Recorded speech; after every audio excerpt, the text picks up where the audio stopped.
This is Learn from Others, where we interview a cross-section of successful individuals so you can learn from their experiences, achievements, and even their mistakes. We ask 4 questions that will educate and inspire.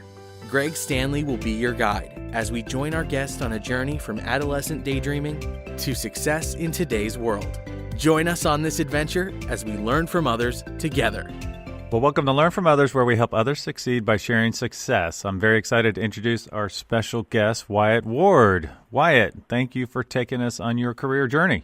Greg, thank you for the invite and the opportunity. Yeah, no problem, man. Well, before we find out what you're doing today, let's start at the very beginning. And can you tell us, what did you want to be when you grew up? I was a little boy, and my envision for my life was be the point guard for the New York Knickerbockers. Oh, nice. Point guard. Didn't quite work out that way, but hey, it's been a great journey nevertheless. Do they still have point guards in the NBA? You know what? I think everybody plays a little bit of point now the way the game is played today, but my boyhood idol was Walt Frazier, and I wanted to follow Clyde to take the Knicks to their next championship. Now, I'm not a huge NBA person. I know just enough to be dangerous, but the point guard, that position is very strategic, right? You need to have some leadership abilities as far as that role. Yeah, correct. You're running the offense and directing the flow up and down the ends of the court and calling out defensive plays and offensive plays and kind of just being one of the leaders on the floor trying to get that win each time you go out. Now, how'd you gravitate towards the Knicks?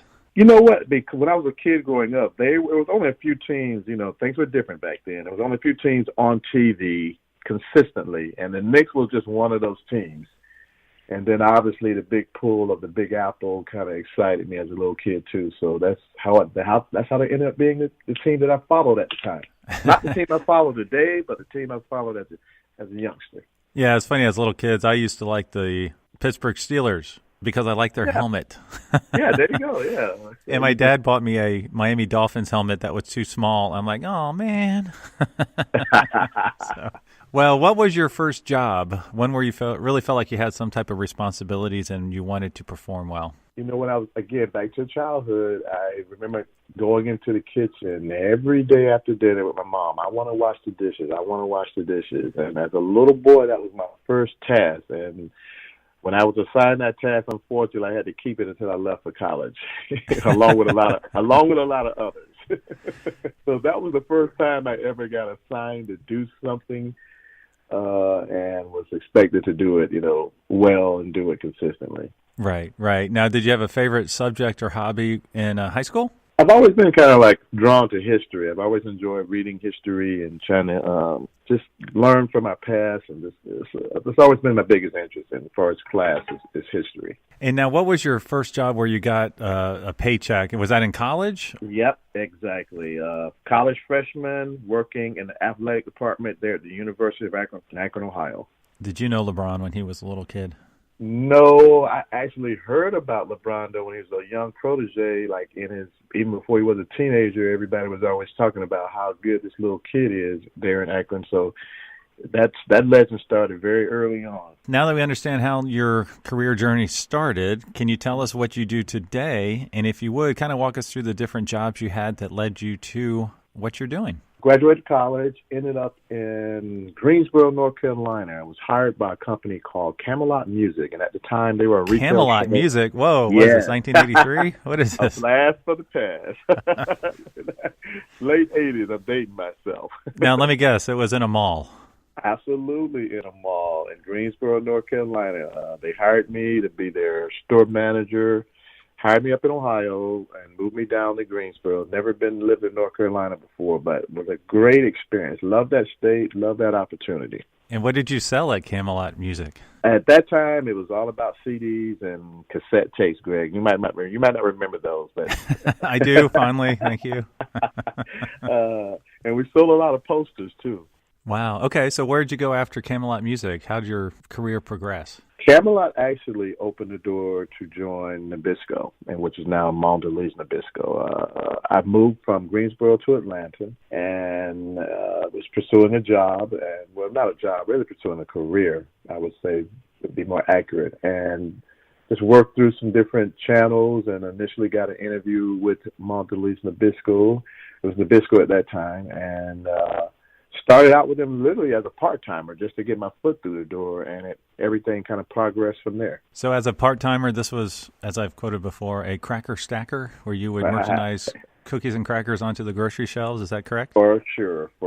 Yeah, you assign a certain number of stores each day to go in and take the product from the back room that had been dropped off by the trucks and get that product onto the shelves and displays in the best locations possible. Okay. Well, walk us through where you went from that part-time role to the next few roles that led you to your current role. Been quite a few curves and turns along the way. Again, part-timer, the whole goal was obviously, get into the company and move up. And so I think I might have worked part-time. Well, I know I worked part-time for maybe just a couple of months. Then I was promoted to the senior role. And what that role is that you're filling in for sales reps as they take vacation and obviously trying to make sure you're doing a great job so that you can move up to the sales rep role. So went from that role to the sales rep role to the RMS role, which is managing part-time and full-time merchandisers, to the district manager role, which is managing sales reps, and then on to an RDR role, which is managing district managers. So that's a regional director role you took for a while, correct? Correct. Up in the north and moved up to the northern end of Illinois, borderline that bordered Wisconsin, lived in Gurnee, Illinois for 4 years as an RDR, regional director, and a little too cold up there for my taste, and had to come back home to Atlanta.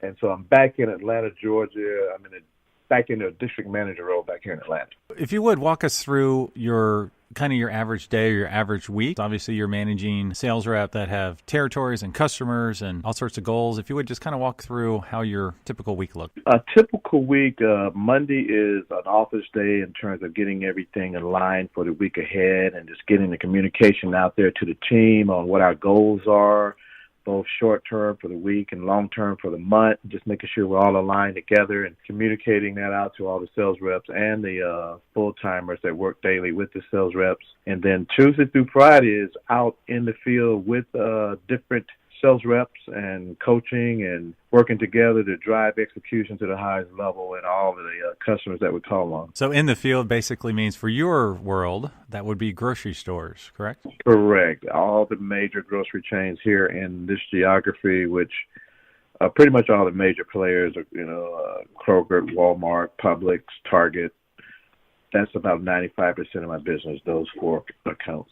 So when you walk into a Walmart store with your employee, tell us how that goes from there. Well, there's always something we call a POP, plan on a page, which basically outlines exactly what we should have and what should be executed that given week. So you're walking in with that plan in hand and making sure you do get that execution daily, weekly, monthly, throughout the month. And so first is the steps is a walk through the store just to see what we have, have we executed it to the levels of expectation, or hopefully we exceeded those levels. And if we don't have everything we do have, then we got to formulate a plan together to get with the store and try to close any gaps on execution, and then making sure the presentation of the product meets our standards. From a customer perspective, and I'm intimately familiar with this role because I've done it before, yes, side by side with you. Yes. From a customer perspective, that's, you go into a Walmart store and there's an end cap of your Oreos, whatever, Halloween Oreos, executed properly. It's supposed to be on the third end cap from the right or whatever it might be. You might have a display in the dairy department. You might be missing something that you have to pull from the back room. There might have been a missed ship, those types of little nuts and bolt things that you're asking the rep to make sure they follow up on. Is that correct? That's correct. There's always, you're never going to walk into, we obviously have a goal to have a perfect store in every store. But in reality, it's, you won't run into a perfect store hardly ever. There's always going to be things that we can look at and say, okay, we can take this particular, whether it's a shelf presentation, is it billboarded properly? Do we have all the right products, planogram properly in the flow of the aisle? There's always things that can be improved, and those are the things we're looking for and looking at on a daily basis just to take it up to the next level. One of the biggest challenges is always your perfect store, meaning when you walk out of there, what you would like it to look like, the number of displays out, the way the shelf looks, the way the product is fronted up so it looks nice and clean for the consumer. Your perfect store might not be Walmart's perfect store. They might say, no, you have too many displays in here. So it is a fine line as far as negotiation.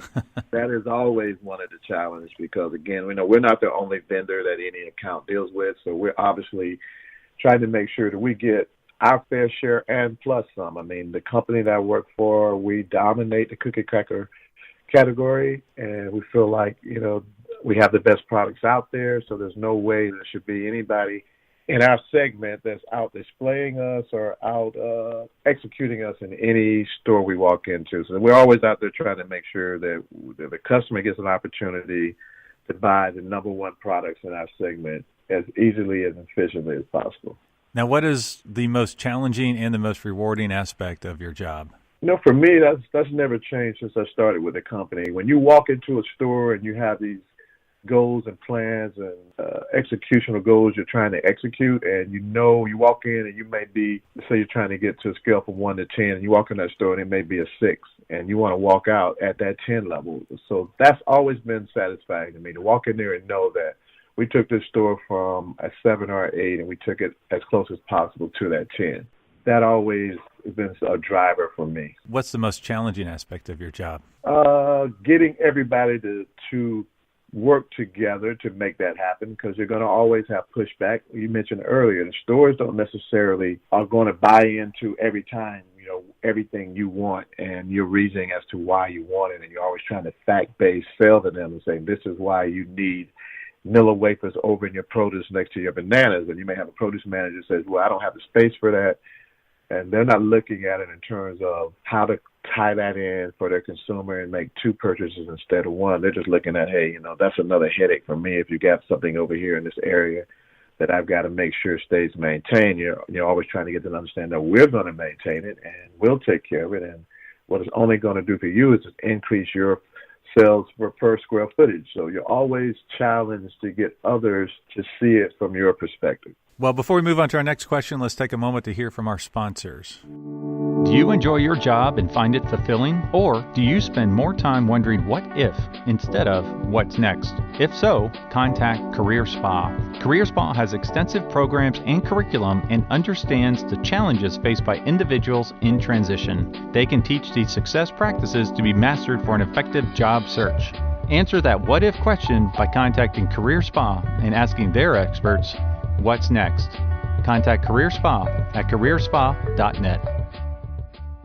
Talent acquisition is key to building a successful organization. Talent Connections is a professional services firm that specializes in recruiting, including executive search, contract recruiting, talent acquisition consulting, and recruitment process outsourcing. Whether you are an individual or a Fortune 100 company, Talent Connections can connect you with success. Contact them at talentconnections.net.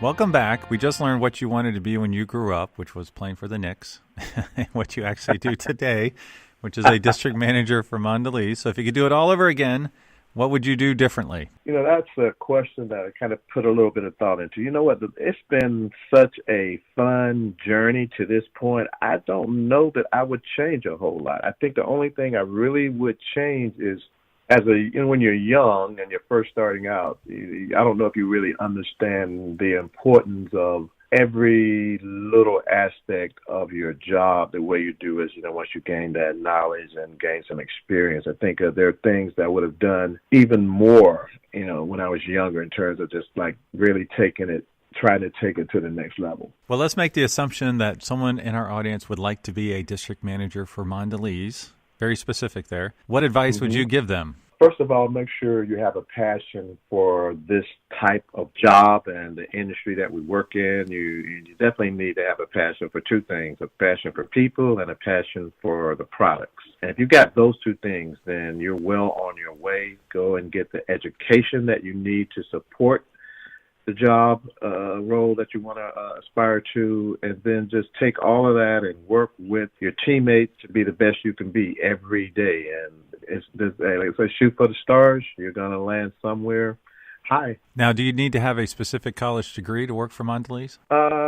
You want to have something that relates to the industry. It could be in business, it could be in advertising, it could be in marketing. I mean, obviously, going and get a degree. It could be communication.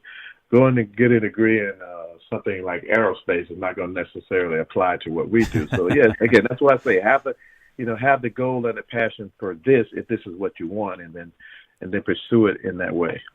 Now, are there any current projects you're working on that you would like to share, or Mondelez in general? You know what I'm most excited about? And I can't really go deep into it, but we have some items that are coming in the next calendar year, 2019, that are going to be over the top pleasing to customers. I think we have the best innovation I've ever seen in my 25 years with the company. So be on the lookout for great products, as always, coming from Mondelez Nabisco in 2019. That's a very nice tease. So we have to wait a few more months here. Okay. All right. They're coming soon. All right. Coming soon to a grocery store near you. Okay. I like it. All right. And as with most journeys, success largely depends on reliable transportation.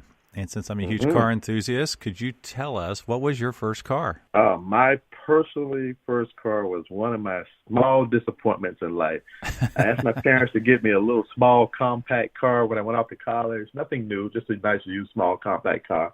I'll never forget my dad pulling up in the driveway with a Dodge Clarinet. Oh, my gosh. Powdered light blue, 4-door sedan.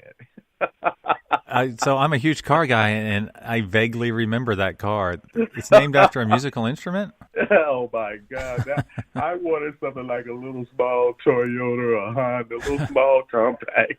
But long story short, that car lasted all 4 years of college in Akron, Ohio, in the snow, with storms and everything. So, like always, my dad was a step ahead of me. He's like, I'm going to get a car that will be reliable, and I don't have to spend no more money on to repairs or anything else. And he found a very, well-kept older vehicle by I never forget, it was some older lady had the car. It was well-kept, and the rest is history. That was my first car now when I got a chance to purchase my first car, it was not that car. What was your first purchased car? Right out of college, I walked into the Mazda dealership. I saw this Mazda 626 two-door with a 5-speed. I said, I want that one. Nice. Nice. Those are good cars. Well, what's your dream car, if you have one? At this point, I think I would go with, I've become an SUV person, so it would be a nice quality SUV with all the bells and whistles. So I'm not going to stick to one particular one, because there's several out there I've seen that, had I gotten that 1.6 billion last week, I would have went out and purchased about 3 of them. Right. Starting with the Mercedes and the Porsche and the other one I really like in terms of the SUVs. I loved those two, and I love the BMW. I like the X5 or the X. Yeah, they got the new X7 exactly. Coming out. Yeah. Yeah, exactly. Those 3 are kind of on my list. I love that. What's that G? Is that the G series that has the box look with the Mercedes? Yeah. Oh, yeah. The galley wagon. Yeah, I like that look too. I'm sure I said that wrong, but it sounded right. Yeah, my goal is to get one of those at some point. Nice. At some point in life. Well, one great perk to some jobs is a company car, as you well know. And if I had all the money in the world, if I won that $1.6 billion, I would have loved to buy a really cool company car. So I've picked one out based on your job. Are you ready to hear this? I'm ready. So for you, I went classic. I picked out a 1965 Lincoln Continental. Oh, wow. Couple reasons, because I'm familiar with your job, having had done it in the past. It has a huge trunk, so you can fit any excess displays or much needed signage, or you're doing a run to the warehouse to get some Nilla wafers. You got to throw them in there. Someone forgot to order them for a hot sale. It's got a huge trunk. It can fit 4 because you need to have room for 4 for your customers. Oh yeah. They do have a convertible version, but I was thinking more of the cool hardtop. And the doors open. They're suicide doors. The rear doors are suicide doors, so you can actually put your fists together, grab 2, the front door and the back door, and open them up. That's what like I French was hoping. I've seen that car. I mean, I've seen those doors on that particular year. I love that. Perfect. Good.